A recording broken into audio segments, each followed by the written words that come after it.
O diretor-presidente da Associação Nacional dos Médicos Peritos, Francisco Eduardo Cardoso Alves, em entrevista à TV Anaspes, falou sobre o principal motivo da greve dos peritos médicos, a ação da ANMP em relação ao pacote fiscal do governo, a terceirização, ajustes e o atendimento da perícia médica.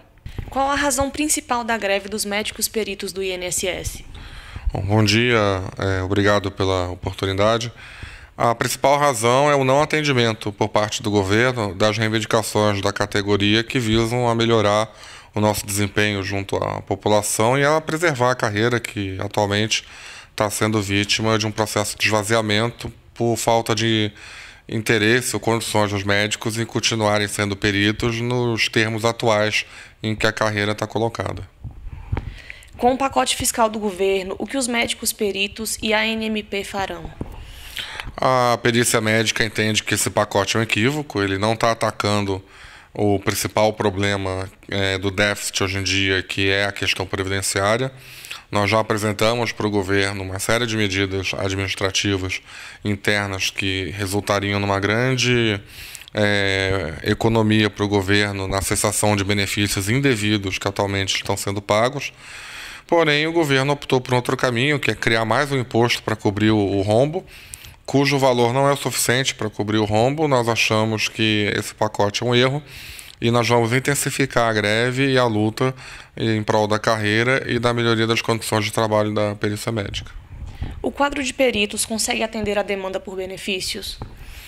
Atualmente, não. A gente tem um déficit de mais de 2.500 peritos no quadro. Nós estamos no limite do limite do limite para conseguir atender o auxílio-doença nas agências, mas ainda assim vai faltar perito para as outras 66 atividades que a perícia médica exerce, além da perícia no posto da Previdência, que é como as pessoas conhecem. Para essa atividade ainda tem perito suficiente, mas vai ficar faltando para as outras atividades, que são inúmeras.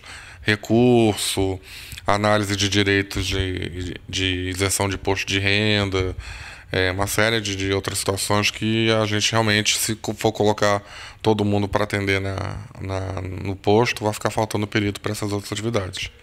Tem perito com algum abono de permanência e há necessidade de se criar concurso público?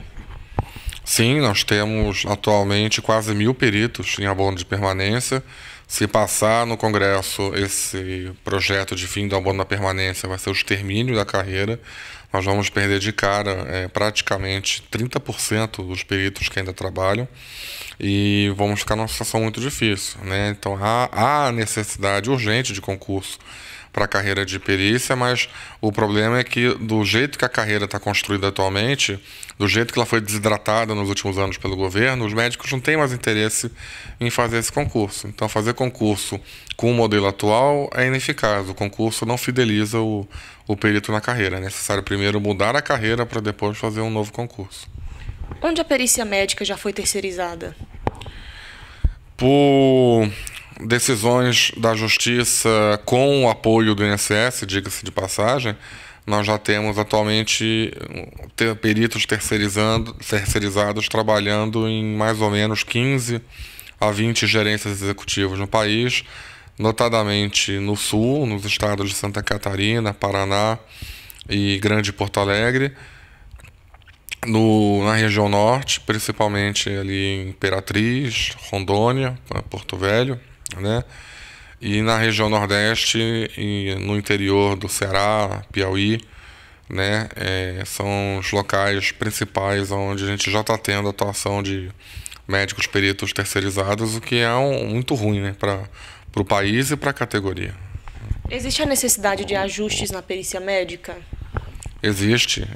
Inclusive a nossa greve atual, as pessoas podem pensar que é por salário e tal. Salário não é nem o principal ponto da greve. O principal ponto da greve é justamente uma série de ajustes que precisam ser feitos na carreira, tanto da estrutura da carreira como nas condições de trabalho, para que a perícia médica possa ser feita de maneira adequada. Então existe sim inúmeros ajustes, já foram todos levantados pela associação e estão nas mãos da presidente do INSS, do ministro da Previdência, do ministro-chefe da Casa Civil. Todos eles já estão cientes do que precisa ser feito.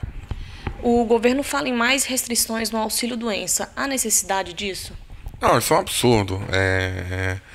A necessidade que há é de você enxugar os vícios que existem atualmente no sistema, que permitem que milhões de pessoas que não estão incapazes para o trabalho estejam nesse momento ganhando benefícios por incapacidade, seja por antecipação de tutela na justiça, seja pelo fato de não ter perito médico para avaliação naquele momento e o cidadão continua ganhando até o dia que for passar a perícia, seja por políticas equivocadas do INSS em querer implementar concessões administrativas, ou seja, sem análise pericial. Então, o que você precisa, na verdade, é organizar o que já existe, antes de querer restringir ainda mais direitos para o cidadão. Isso é um erro. Restrição não é a palavra é organização. A terceirização da perícia melhorou o atendimento? A perícia através do SUS e dos médicos cubanos que não têm formação em perícia produziu resultados efetivos? A terceirização, quando ela foi feita na época ainda do governo Fernando Henrique, ela foi um desastre. O auxílio-doença, na época, era um benefício secundário do INSS. Acho que de cada 22 benefícios pagos na época, um apenas era auxílio-doença. A terceirização banalizou o auxílio-doença e incutiu na população a percepção de que eles poderiam ter direito a, vamos dizer assim, mais uma caixinha do governo. Então ocorreu uma explosão de concessões indevidas, tanto que em 3 anos, o gasto financeiro de auxílio-doença subiu de 2 para 14 bilhões, uma taxa de crescimento de 24% ao ano, naquilo que o IPEA chamou de crescimento estonteante, e virou um problema para o governo, porque passou-se a ser entrou na cultura da população, né, a possibilidade de ter o auxílio-doença de forma banal, não como era antigamente, quando apenas nos casos realmente de incapacidade para o trabalho, o trabalhador procurava o benefício, virou uma alternativa para desemprego, virou uma alternativa para uma série de coisas, explodiu a demanda de solicitações. Hoje em dia, 70% dos serviços agendados do INSS são para perícia médica. Hoje em dia a gente tem gastos de torno de 120 bilhões de reais por ano em benefícios com incapacidade. A coisa fugiu do controle com a terceirização.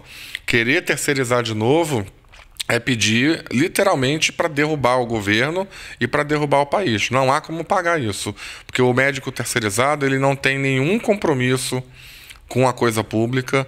Ele vai ter o compromisso apenas em agradar ao cliente dele, que é como ele enxerga. Ele não tem a mente de um perito, ele não tem conhecimento da legislação previdenciária e, na verdade, vai ser uma distribuição farta de benefícios, até por medo, né? Mesmo que o médico do SUS seja uma pessoa consciente da necessidade de seguir a lei, tal, ele sozinho, numa cidade do interior, começa a não dar benefício para a população em volta, ele vai ser perseguido.